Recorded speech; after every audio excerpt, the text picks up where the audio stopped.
Assalamualaikum warahmatullahi wabarakatuh. Salam Om Swastiastu, Namo Buddhaya, salam kebajikan, salam sejahtera bagi kita semua.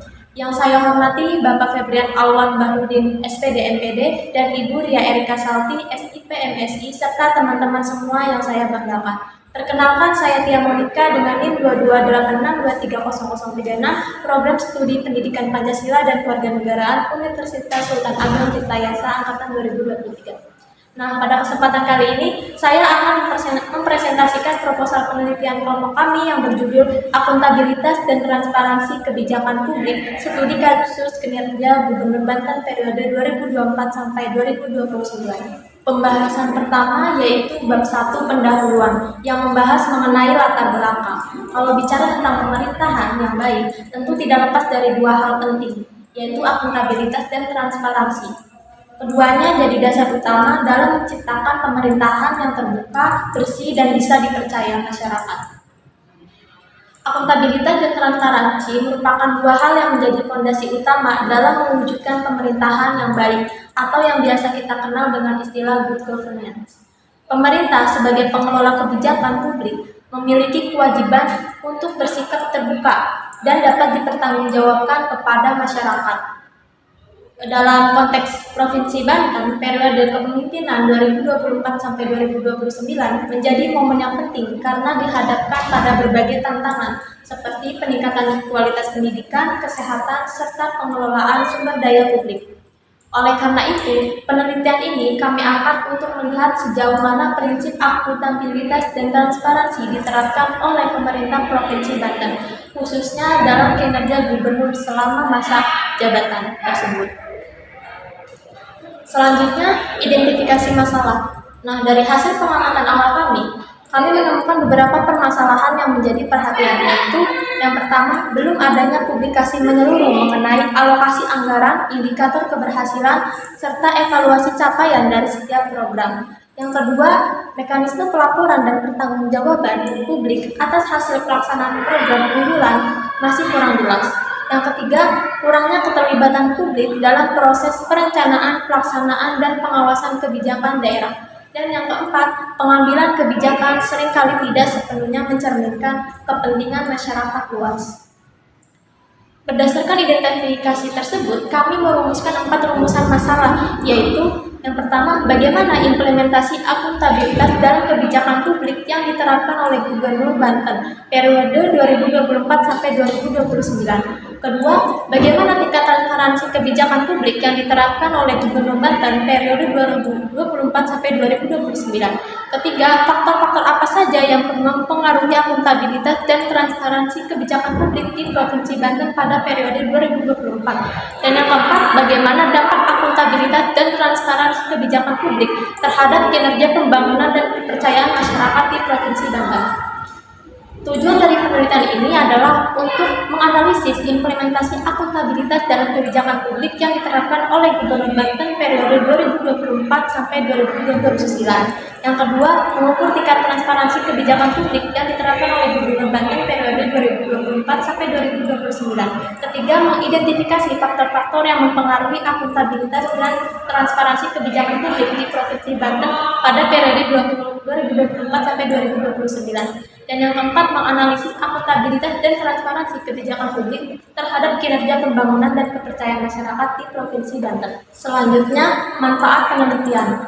Secara teoritis, penelitian ini diharapkan dapat menambah wawasan dalam kajian ilmu administrasi publik, khususnya yang berkaitan dengan akuntabilitas dan transparansi di tingkat daerah. Sedangkan secara praktis, hasil penelitian ini dapat menjadi masukan bagi pemerintah Provinsi Banten agar sistem tata kelola pemerintahan menjadi lebih terbuka, akuntabel, dan responsif terhadap kebutuhan masyarakat. Selanjutnya, bab 2, kajian teori. Dalam kajian teori, kami mengacu pada 4 konsep utama. Yang pertama, akuntabilitas publik, yaitu tanggung jawab pemerintah untuk menjelaskan dan mempertanggungjawabkan setiap kebijakan serta hasil kinerjanya kepada publik. Menurut Mardiasmo, tahun 2018, dalam buku akuntansi sektor publik, akuntabilitas publik dibagi menjadi 2 jenis, yaitu akuntabilitas vertikal dan akuntabilitas horizontal. Selain kedua bentuk akuntabilitas tersebut, Mardiasmo tahun 2018 juga menjelaskan bahwa organisasi sektor publik perlu memenuhi 4 aspek akuntabilitas, yaitu yang pertama akuntabilitas kejujuran dan hukum, kedua akuntabilitas proses, ketiga akuntabilitas program, keempat akuntabilitas kebijakan. Yang kedua yaitu transparansi, yang berarti keterbukaan informasi publik agar masyarakat dapat mengawasi jalannya pemerintahan. Dalam konteks pengelolaan keuangan daerah, transparansi kebijakan publik berarti keterbukaan pemerintah dalam menyajikan informasi anggaran yang dapat diakses dengan mudah oleh masyarakat. Transparansi ini memiliki peran krusial sebagai pilar utama bersama dengan akuntabilitas dalam pengelolaan keuangan negara. Transparansi memungkinkan masyarakat dan pemangku kepentingan untuk menilai penggunaan dana publik karena ia memberikan akses untuk mengetahui bagaimana dana publik dikelola dan sejauh mana anggaran negara mendukung pencapaian tujuan pembangunan. Dengan demikian, transparansi publik tidak hanya menjadi instrumen administratif, tetapi juga merupakan mekanisme kontrol sosial dan demokratis yang mampu membangun kepercayaan masyarakat terhadap pemerintah serta menjamin terciptanya pemerintahan yang terbuka, bertanggung jawab, dan berintegritas. Yang ketiga yaitu partisipasi. Nah, partisipasi ini sebagai bentuk keterlibatan masyarakat dalam proses perumusan dan pengawasan kebijakan. Winningrum tahun 2011 menjelaskan bahwa partisipasi merujuk pada keikutsertaan individu atau kelompok dalam kegiatan tertentu yang meliputi elemen elemental, emosional, dan fisik. Tujuan utama dari partisipasi adalah untuk meningkatkan keterampilan dan memberdayakan setiap orang yang terlibat dalam kegiatan pembangunan, baik secara langsung maupun secara tidak langsung. Dan yang keempat, kebijakan publik yang menjadi wadah nyata penerapan prinsip akuntabilitas dan transparansi itu sendiri.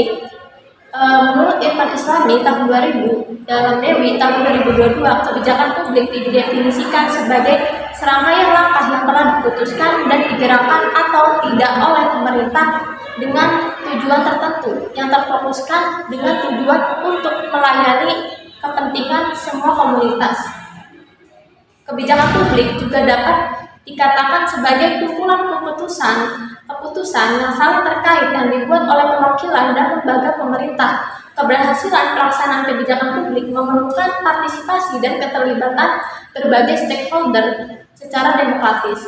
Nah, terdapat 3 tahapan evaluasi pelaksanaan kebijakan publik yang perlu dilakukan, yaitu yang pertama, evaluasi pada tahap perencanaan, yang kedua, evaluasi pada tahap pelaksanaan, dan yang ketiga, evaluasi pada tahap pasca pelaksanaan. Oleh karena itu, di era digital, kebijakan publik memerlukan pendekatan kolaboratif yang melibatkan lembaga penelitian publik, swasta, dan pemerintah dalam suatu kolaborasi strategis. Selanjutnya, metodologi penelitian. Penelitian ini menggunakan pendekatan kualitatif dengan metode deskriptif. Pendekatan ini dipilih karena kami ingin memahami secara mendalam bagaimana praktik akuntabilitas dan transparansi dijalankan dalam konteks nyata dan bukan sekedar melalui angka atau data statistik. Subjek penelitian kami adalah pemerintah Provinsi Banten, khususnya pejabat-pejabat yang terlibat langsung dalam perumusan dan pelaksanaan kebijakan publik, anggota DPRD, akademisi, serta masyarakat yang merasakan dampak dari kebijakan tersebut. Data penelitian diperoleh melalui wawancara mendalam, observasi, dan dokumentasi. Kami juga menggunakan data sekunder seperti laporan kinerja pemerintah, peraturan daerah, dan dokumen resmi lainnya.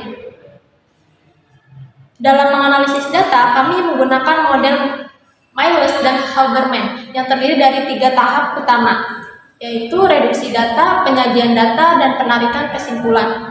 Penelitian ini juga akan dilaksanakan di Provinsi Banten selama 3 bulan, mulai dari bulan Oktober hingga Desember 2025. Selanjutnya, penutup. Sebagai penutup, penelitian ini diharapkan mampu memberikan gambaran yang jelas tentang sejauh mana prinsip akuntabilitas dan transparansi dijalankan oleh pemerintah Provinsi Banten. Lebih dari itu, kami berharap hasilnya dapat menjadi referensi untuk membangun pemerintahan yang lebih terbuka, bertanggung jawab, dan berorientasi pada kesejahteraan masyarakat. Demikian pemaparan dari saya. Mohon maaf jika ada kesalahan dalam menjelaskan, dan terima kasih atas perhatian Bapak dan Ibu dosen serta teman-teman semua. Wassalamualaikum warahmatullahi wabarakatuh.